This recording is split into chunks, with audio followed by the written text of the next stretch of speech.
एका बाजूला म्हणतायत तेल खाऊ नका, दुसऱ्या बाजूला म्हणतायत डिझेल कमी वापरा, पेट्रोल कमी वापरा. अरे पण तुमच्या मंत्र्यांच्या पुढं मागे 10-10, 20-20 गाड्या आहेत ताफ्यामध्ये, त्या जरा कमी करा. मोदी साहेब आज ज्या कार्यक्रमाला, धार्मिक कार्यक्रमाला गेले होते, त्यांना माहित नसावं तिथून वरून विमानं हे उडवण्यात आली. आपण विमानं उडवत असताना त्यात सुद्धा पेट्रोल लागतच ना.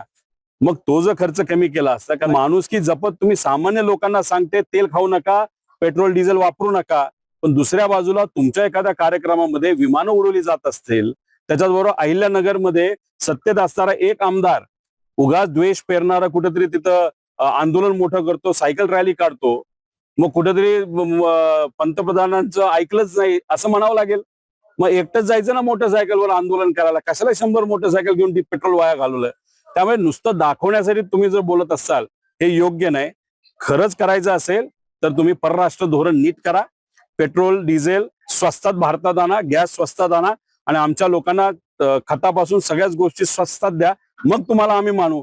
तर तुम्ही सत्तेत आहात, सत्ता भोगतायत, तुमचे काही नेते भ्रष्टाचार तिथं करतात आणि आम्हाला सांगताय, गरीबाला सांगताय अरे तेल खाऊ नको, बिस्किट खाऊ नको, इथं जाऊ नको, तिथं जाऊ नको. म्हणजे कहरच झाला या सरकारचं. सोनं घेण्यासाठी लोकांकडे पैसेच राहिले नाहीत.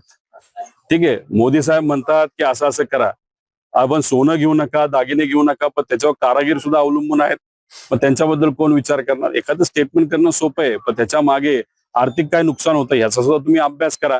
आज लोकच इतके गरीब झाले, त्यांच्याकडे पैसा नाही सोनं घ्यायसाठी. सोनं कोण आज घेते?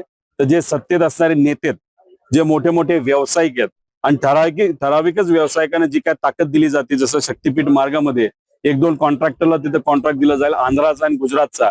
जसं जलजीवन मिशन मध्ये सुद्धा गुजरातच्याच पाईप वापरा, दुसऱ्या कुठल्या वापरू नका. ते नेते, ते कंपनीचे मालक मात्र सोनं किलोली नाही टनाली घेतील.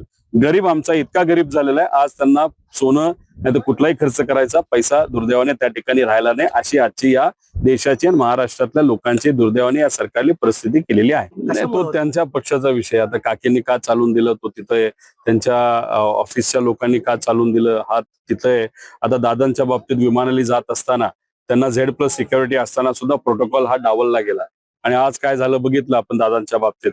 आता सुनेत्रा काकींनी सुद्धा त्यांची स्वतःची काही प्रमाणात काळजी घेणं तितकंच महत्वाचं. प्रोटोकॉल सांभाळत असताना एकदा चूक झाली आणि ती महागात पडली अख्ख्या महाराष्ट्राला, तर इथं होऊ नये याच्यासाठी प्रोटोकॉल डिपार्टमेंटली सुद्धा या बाबतीत लक्ष द्यावं. बीजेपी बरोबर जो कुठला पक्ष गेला असेल तर बीजेपीचा जेव्हा मुख्यमंत्री असतो तेव्हा उद्या जाऊन बीजेपीचाच मुख्यमंत्री जर एकत्रित तुम्ही त्यांच्याबरोबर राहणार असेल तर बीजेपीचाच होणार आहे.